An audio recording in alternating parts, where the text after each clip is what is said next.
আসসালামু আলাইকুম। বাংলাদেশে সার্বজনীন বলে এই মুহূর্তে যদি কোনো কিছুর উপস্থিতি থেকে থাকে সেটি হচ্ছে ক্রিকেট খেলা। কারণ একমাত্র ক্রিকেট খেলায় আন্তর্জাতিক পর্যায়ে বাংলাদেশ জয়লাভ করলেই সেটি বাংলাদেশের সকল মানুষ, হিন্দু, মুসলিম, খ্রিস্টান, বৌদ্ধ, আওয়ামী লীগ, বিএনপি, এনসিপি, জামাত ইসলামী সবাইকে এক কাতারে নিয়ে আসে। শুধুমাত্র এই একটা খেলা বা একটা অনুষ্ঠানকেই আমাদের জাতিগত যে ঐক্য সেটি ধরে রাখতে পারছে বা পেরেছে বলেই সাম্প্রতিক সময় আমরা দেখতে পেয়েছি। অবশেষে কি হলো? বাংলাদেশ জিম্বাবুয়ের মতো দলের সাথে কাগজে কলমে 4 দিন হলেও বৃষ্টি বিঘ্নিত অংশটুকু যদি বাদ দেই তাহলে 3.5 দিনে শোচনীয়ভাবে ম্যাচ হেরেছে। যদি পরিসংখ্যানের দিকে তাকাই তাহলে বাংলাদেশ জিম্বাবুয়ের কাছে টেস্টে হেরেছে পুরো 7 বছর পরে। আবার জিম্বাবুয়ের জন্য যেটি আনন্দের সংবাদ সেটি হচ্ছে তারা 4 বছর পরে টেস্ট জয় পেয়েছে এবং সেটি বাংলাদেশের মাটিতে। তো এই মুহূর্তে বাংলাদেশের যে দলটি জিম্বাবুয়ের বিরুদ্ধে খেলছে এটি বোধহয় বাংলাদেশের বর্তমান সময়ের সম্ভাব্য সেরা দল। এটির যে পারফরমেন্স সেটি নিয়ে আসলে খুব আশাবাদী হবার সুযোগ কিছুদিন আগেও ছিল না, আজকের পারফরমেন্সের পরে তো নয়। তো ম্যাচ হারা প্রসঙ্গে আমাদের দলীয় অধিনায়ক বলেছেন খুব বেশি খারাপ লাগছে না, অন্য হারের মতোই খারাপ লাগছে। এটির পেছনে যে রূঢ় সত্যটি আমার মনে হয় সেটি হচ্ছে যে আমাদের যে স্ট্যান্ডার্ড, আমাদের যে খেলার ধরন সেটি আমাদের প্লেয়াররা সবচেয়ে ভালো জানে। তো তারা যখন বলছে যে খুব বেশি খারাপ লাগার কোনো কারণ নেই, তার অর্থ হতে পারে যে আসলে তাদের যে সর্বোচ্চ চেষ্টা সেটি তারা করেছেন এবং এর বেশি করার ক্ষমতা তাদের এই মুহূর্তে আছে বলে তারা বিশ্বাস করেন কিনা সন্দেহ আছে। আমরা যারা দর্শক আমাদেরও বিশ্বাস করতে কষ্ট হচ্ছে। সমালোচনা করলে অনেক সমালোচনাই সামনে আসে। আচ্ছা বলুন তো, শেষ কবে বাংলাদেশের কোনো প্রাইভেট চ্যানেল বাংলাদেশের ক্রিকেট খেলাকে সরাসরি দেখায়নি? অনেক বছর পরে আমরা দেখছি যে বাংলাদেশ জিম্বাবুয়ের মধ্যকার যে টেস্ট খেলাটি সেটি শুধুমাত্র বিটিভি দেখাচ্ছে, অন্য কোনো স্যাটেলাইট টিভি বাংলাদেশে এই খেলাটি সম্প্রচার করছে না। এর কি কারণ থাকতে পারে সেটা ক্রিকেট সম্পর্কে যারা বিন্দুমাত্র জানাশোনা রাখেন তারা অবলীলায় বলে দিতে পারবেন। প্রশ্ন আকারে এই বিষয়টি সামনে আনাই যায়। আবার আরেকটি বিষয় ধরুন যে বাংলাদেশ খেলতে গিয়েছে টেস্ট ক্রিকেট কিন্তু তারা প্রস্তুতি সম্পন্ন করেছে ওয়ানডে ক্রিকেট খেলে। জিম্বাবুয়েকে কি এতই নগণ্য ভেবেছিল তারা যে টেস্ট ক্রিকেটে খেলতে নামার আগে একটি 3 দিনের ম্যাচ বা একটি টেস্ট ম্যাচ তারা নিজেদের মধ্যে খেলার ব্যবস্থা করতে পারলো না? নাকি এটি বিসিবির যে ওভার কনফিডেন্স তার ফল, নাকি নির্বুদ্ধিতার ফল? এই বিষয়ে বলতে গেলে আমরা যারা ক্রিকেটের দর্শক আমরা আসলে প্রশ্ন করার জায়গাটি খুঁজে পাই না যে কোথায় এই প্রশ্নটি করা উচিত। মাত্র কয়েকদিন আগে বাংলাদেশের ডোমেস্টিক ক্রিকেটে ম্যাচ ফিক্সিং নিয়ে যেই কাণ্ডকীর্তি হলো সেটি তো সবারই মনে থাকবার কথা।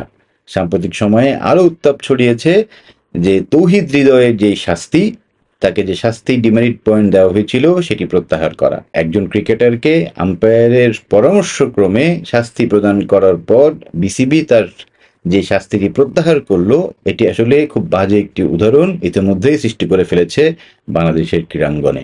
একজন প্লেয়ার একটি বোর্ডের চেয়ে বেশি জনপ্রিয় কখনোই হতে পারে না বা গুরুত্বপূর্ণও নয়।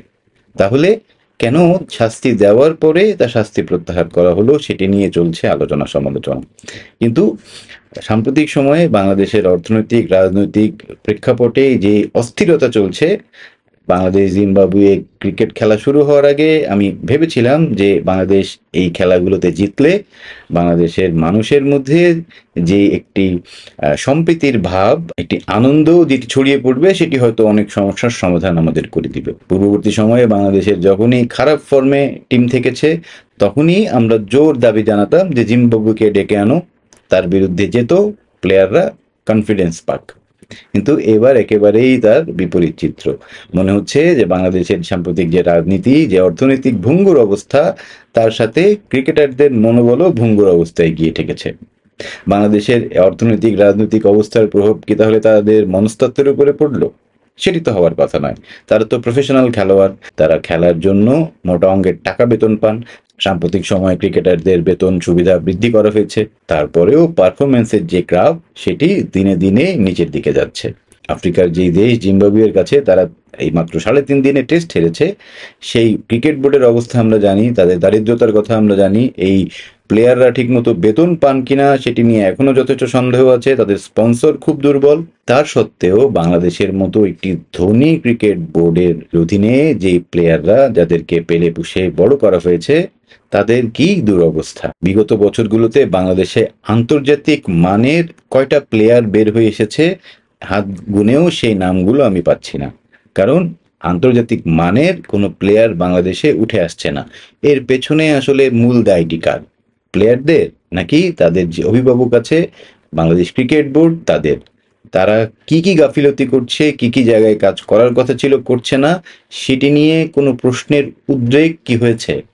আমরা যদি তাদেরকে প্রশ্ন করি তাহলে এর কি জবাব তারা দেবেন সেটিও আমাদের জানা নেই। এই প্রশ্নগুলো আসলে আমাদের করা উচিত যে এত ধনী একটি ক্রিকেট বোর্ড হয়ে কেন বাংলাদেশে ডোমেস্টিক ক্রিকেটের এই দুরবস্থা, সেখানে ম্যাচ ফিক্সিং হয়, সেখানে আম্পায়ারের সাথে বেয়াদবি করা হয়, সেখানে শাস্তি দিয়ে সেই শাস্তি প্রত্যাহার করা হয়, অনিয়মগুলো যেখানে নিয়মে পরিণত হয়েছে সেখানে ক্রিকেটারদের পারফরমেন্স উন্নত করা দিবাস্বপ্ন ছাড়া কিছু নয় বলেই আমার মনে হয়। তাছাড়া বিগত প্রায় 20 বছরে বাংলাদেশের টেস্ট ক্রিকেটের যে সবচেয়ে বড় বিজ্ঞাপন সাকিব আল হাসান, যিনি ব্যাটে বলে দুই বিভাগে বাংলাদেশকে দুজন প্লেয়ারের সার্ভিস দিয়েছেন, তাকে আমরা রাজনৈতিক কারণে বাংলাদেশের খেলা থেকে দূরে রাখছি।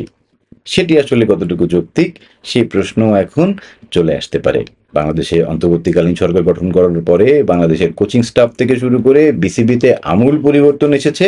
শুধু পরিবর্তন একটি জায়গায় আসেনি, সেটি হচ্ছে আমাদের প্লেয়ারদের মানসিকতা এবং পারফরমেন্সের গ্রাফ। সেটিতে যদি আমূল পরিবর্তন আসে হয়তো বাংলাদেশের ক্রিকেটের দর্শক হিসেবে আমরাই সবচেয়ে বেশি খুশি হব। প্রত্যাশা করছি বাংলাদেশের ক্রিকেটের আবারও সুদিন ফিরবে, আন্তর্জাতিক জয়ের মাধ্যমে হলেও এই যে 18 কোটি মানুষ, এই মানুষকে একটি খুশির উপলক্ষ উপহার দিতে পারবেন। বাংলাদেশ ক্রিকেটের এই যে দুরবস্থা এই সম্পর্কে আপনার মতামত জানতে চাই। মতামত কমেন্ট বক্সে লিখে জানাতে পারেন। সবাই ভালো থাকবেন, নিরাপদে থাকবেন। ধন্যবাদ।